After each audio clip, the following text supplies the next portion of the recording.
Hello అండి, అందరికీ నమస్కారం. నేను మీ doctor Mahesh, chief consultant trauma, arthroscopy and joint replacement surgeon, Nagarjuna hospitals, Kanuru, Vijayawada. మామూలుగా ఓపీడీలో మాకు పేషెంట్స్ వచ్చినప్పుడు కొంతమంది భుజం నొప్పి ఉంది డాక్టర్ గారు అని చెప్తూ ఉంటారు, కొంతమంది మెడ నొప్పి ఉంది డాక్టర్ గారు అని చెప్తూ ఉంటారు. కానీ కొంతమంది మాత్రం ఈ మధ్యలో ఎక్కడ నొప్పి వస్తుంది డాక్టర్ గారు అంటూ ఉంటారు.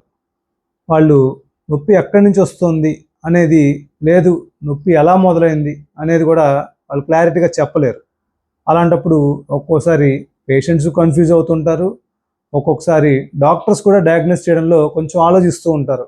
ఆ భుజం ఇక్కడి నుంచి, భుజం నొప్పి నుంచి వస్తుందా, లేదంటే కనుక మెడ నొప్పి నుంచి వస్తుందా ఆ పెయిన్ అనేది. ఇప్పుడు ఈ రెండిట్లో మనకి పెయిన్ ఆరిజిన్ ఎక్కడి నుంచి వస్తుంది అనేది ఎలా తెలుసుకుంటాం?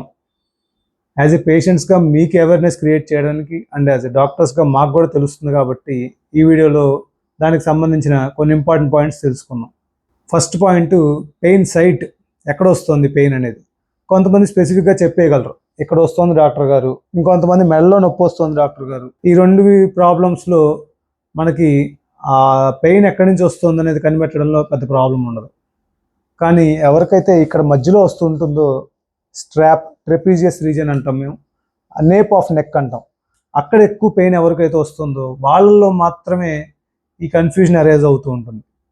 సో ఇప్పుడు దానికి సంబంధించి ఇంకొన్ని లీడ్స్ మనం తెలుసుకుందాం. ఫస్ట్ మేము అడిగేది, ఏమన్నా దెబ్బ తగిలిందా, ఈ భుజానికి కానీ మెడకు కానీ, ఏదైనా పని చేస్తున్నప్పుడు పట్టేయడం కానీ, లేదు పడినప్పుడు కానీ ఏదైనా దెబ్బ తగిలిందా, లేదు మెడకు సంబంధించి అయితే నిద్రలో ఏమైనా పట్టేసిందా, ఎక్కువ జర్నీ చేస్తున్నప్పుడు ఏమైనా పట్టేసిందా, లేదు తలపైన ఏమైనా బరువు మోస్తున్నప్పుడు ఏమైనా పట్టేసిందా, ఈ హిస్టరీ తెలుసుకుంటాం. దాన్ని బట్టి నొప్పి భుజం నుంచి ఆరిజినేట్ అవుతుందా, మెడ నుంచి ఆరిజినేట్ అవుతుందా అనే కొంచెం క్లారిటీ మాకు వస్తుంది. మరొక important diagnosing point, radiating pain. జనరల్గా ఈ మెడలో నొప్పి వచ్చేది ఈ చేయి మొత్తం లాగుతూ ఉంటుంది, డల్గా లాగుతుంది డాక్టర్ గారు, చేయి మొత్తం లాగుతుంది డాక్టర్ గారు అని చెప్తూ ఉంటారు.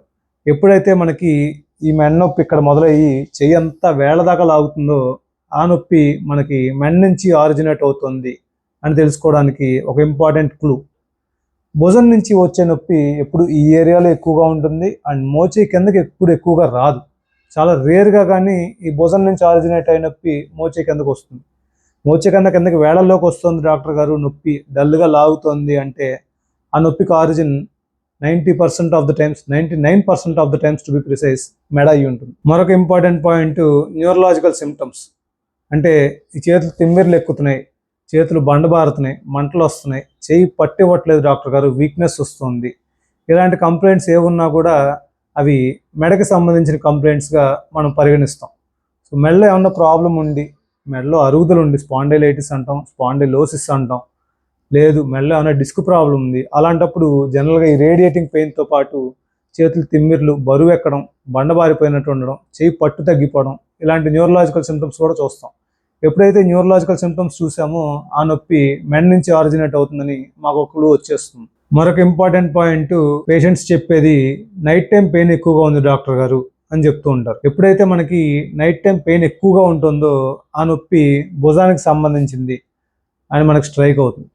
ఎందుకంటే మెడకు సంబంధించిన నొప్పి రోజంతా ఆల్మోస్ట్ ఒకేలా ఉంటుంది.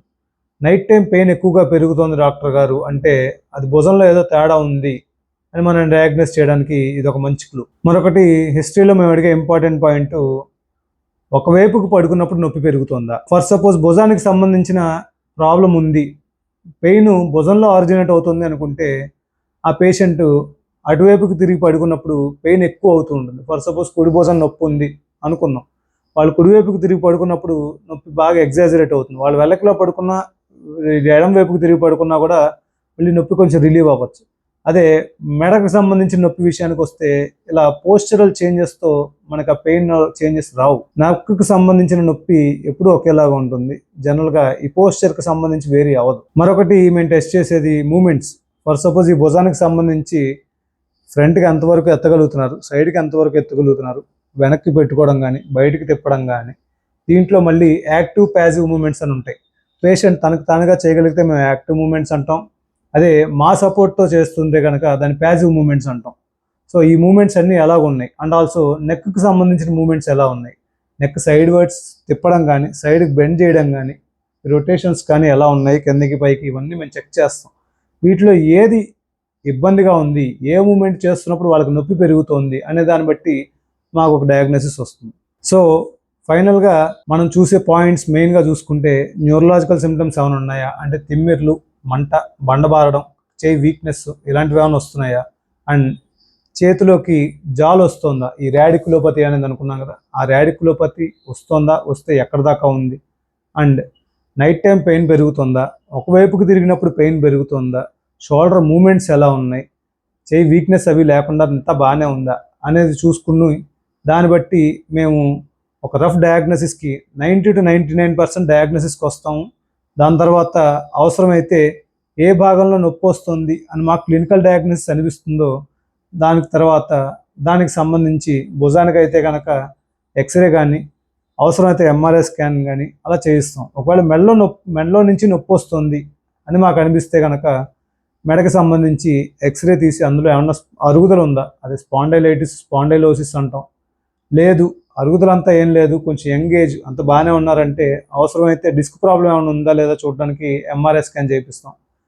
దాంట్లో వచ్చిన డయాగ్నోసిస్ని బట్టి మనకి 100% డయాగ్నోసిస్ తెలుస్తుంది, అది భుజంలో నుంచి వస్తుందా మెడలోంచి వస్తుందా అనేది.